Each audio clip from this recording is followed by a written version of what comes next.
Hey guys, I'm Miguel Beamer. This is F80Gold. F80Gold, and we're part of BMW Invasions.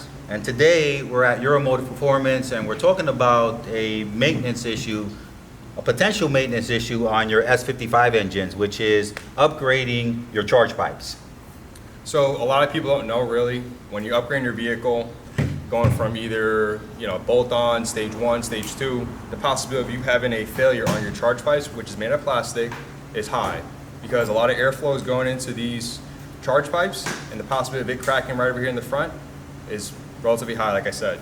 So what Miguel's holding right now is the Euromotive Performance charge pipes, and just talk a little more about that. Yeah, so these charge pipes are, most of the guys consider them an upgrade to your OEM system.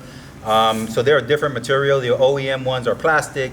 These are aluminum. These are actually powder coated. You can get these powder coated in various different colors. These here are powder coated black. Euromotive Performance sells these, and it's one of the first mods that I did on my car. To be honest, I had charge pipes actually fail on me. So as I was going on the highway, on boost, on load, I felt a little pressure, and then my car went to limp mode. So don't let your car go into limp mode. Trying to upgrade that, something that you need to do. I think you need to do, but contact Euromotive guys at their website or even at their number, okay?